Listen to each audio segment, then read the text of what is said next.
looking entirely out of place amidst the olive-drab uniforms of the military base, yet radiating a comfort that made the entire room feel a little more like home. "Well, I did something." Ampy beamed, walking toward him with her arms outstretched. "Gomer, for land's sakes, look at you." She stopped a few paces away, her eyes traveling up and down his tall, sturdy frame. "Why? I would not know you if I saw you on the street right now." Gomer blushed, ducking his head in a modest chuckle. It is true," she continued, her voice brimming with absolute pride. "You are a different person. When you left Mayberry, you were a frail, scrawny thing. But look at you now. Gomer-Pyle, you are actually handsome." Gomer beamed, shuffling his feet slightly.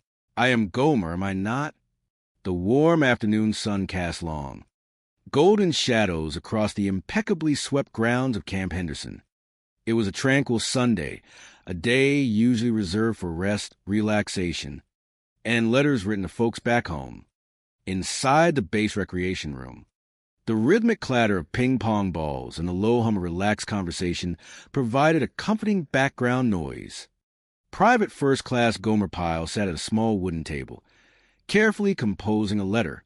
His face was a picture of pure, unadulterated concentration, his tongue poking slightly from the corner of his mouth as he carefully guided his pen across the stationery. A fellow Marine, leaning casually against the doorframe, caught his attention. He called out, telling Gomer that he had a visitor waiting for him. A visitor? Gomer blinked, his bright eyes wide with surprise.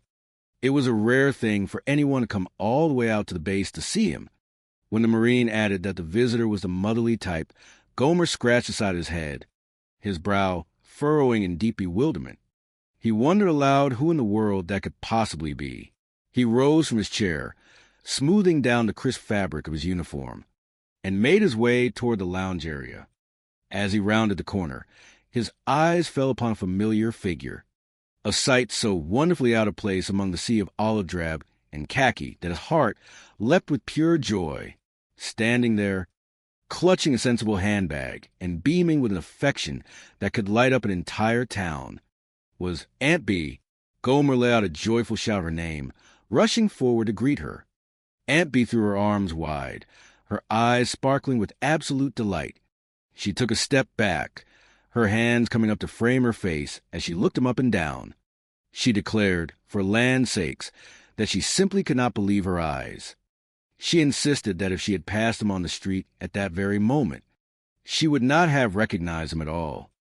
It was true, she marveled, he was an entirely different person.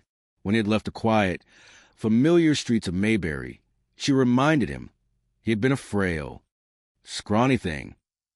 But looking at him now, standing tall and proud in his meticulously pressed uniform, she proclaimed that Gomer-Pyle was actually handsome. Gomer blushed, a deep crimson spreading across his cheeks, and ducked his head with a bashful chuckle. He humbly reminded her that he was still just plain old Gomer. Ampy firmly agreed that he was, but insisted he looked mighty good all the same. The warmth of home washed over him, a wave of pure happiness. He told her how wonderful it was to see her, his voice brimming with genuine emotion. He eagerly asked when the world had brought her all the way out to California. Ampy smiled, her eyes crinkling at the corners. She explained that she was currently on her way to Fresno. She asked if he remembered her little niece, Judy Mayo Lander. Gomer nodded enthusiastically, confirming that he certainly did. Well, Ampy announced proudly little Judy May was getting married. Gomer let out a delighted gasp, marveling at the news. Ampy nodded, adding that the girl had made a very good catch, too. The young fellow was a butcher down at the local supermarket.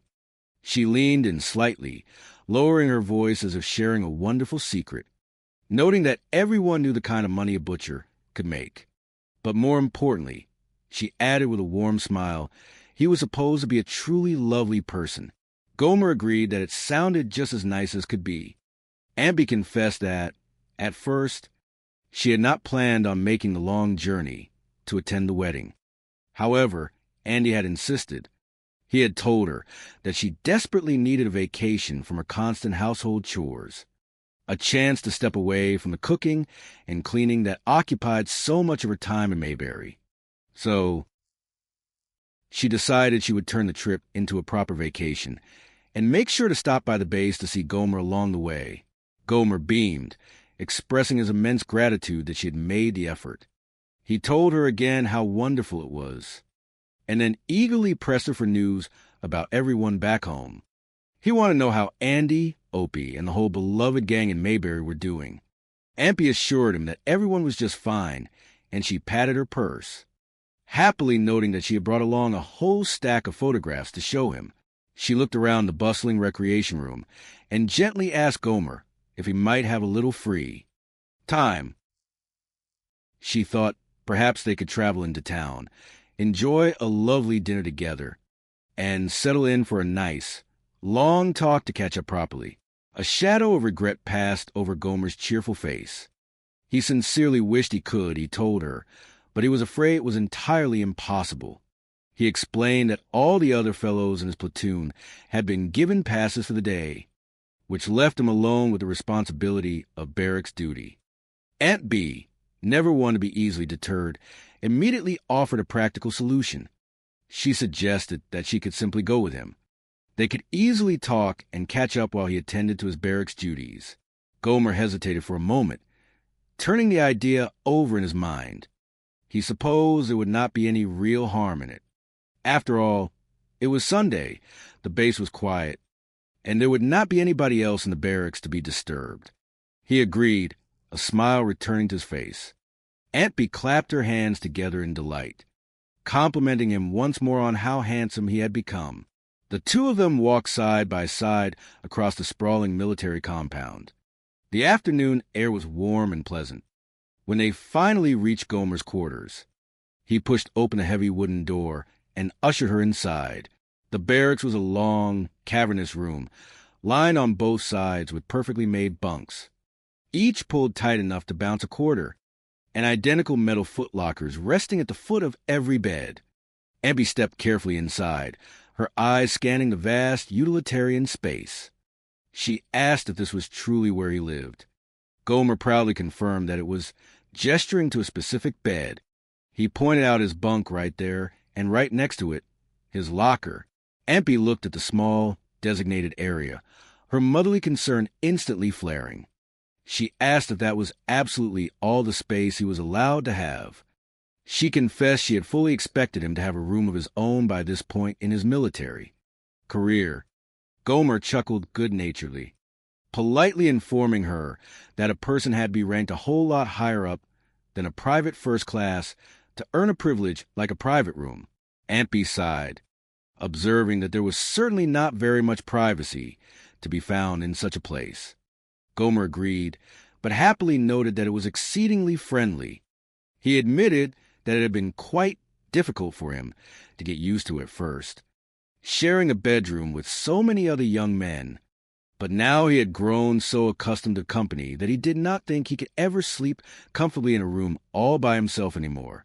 Ampy murmured softly, conceding that human beings could eventually get used to almost anything, changing the subject to the tasks at hand. She asked him to explain exactly what duties he was required to perform. Gomer counted them off on his fingers. He had to mop the long wooden floor, thoroughly dust all the metal lockers, carefully wash the windows, and just generally spruce the entire place up. Ampy stared at him, utterly aghast. She declared with absolute certainty that those chores were nothing less than housework. Gomer smiled politely, nodding his head. He supposed she could certainly call it that. Ampy pressed further, asking if he was expected to do all of that monumental labor entirely by himself. Gomer quickly corrected her, explaining that usually all the fellows took care of their own specific areas. But, as he had mentioned earlier, they were all out on pass enjoying their Sunday, and since he did not have any other particular plans, he was happy to do it for them. Aunt B was deeply scandalized. She asked, her voice rising in disbelief, if he meant to say that the boys were required to do their very own housework. on top of all the strenuous marching and drilling and military training they endured. Gomer cheerfully confirmed that yes, ma'am, it was all simply a fundamental part of being a United States Marine. Ampy shook her head, asking how long such a preposterous system had been going on. Gomer thought about it for a second and guessed it had been happening for about 200 years. Ampy huffed, her hands planting firmly on her hips. She stated unequivocally that one would think the military could afford to spend a few extra dollars to hire a proper maid for the boys. Gomer laughed, trying to guide her toward a place to sit. He asked her to simply come over and take a seat on his bunk so they could visit while he started mopping. Ampy looked at him as if he had lost his mind. She adamantly refused. She told him that she certainly would not sit idly by and watch him do housework. She announced, with the absolute authority that only a seasoned homemaker possessed, that she was going to help him. Gomer panicked mildly, protesting that she absolutely could not do that. Ampy waved away his objections, instructing him not to argue with her. She ordered him to find her a jacket or a sweater that she could wear to protect her nice dress, something to cover her hair, and then she demanded he must hand her a mop. Gomer tried to protest again, using her name in a pleading tone, but she silenced him with a stern look, telling him once more not to argue and to simply do as she said. Defeated by her unyielding maternal force, Gomer rummaged through his belongings. He found an oversized olive drab fatigue jacket and a standard issue cap. Handing them over reluctantly,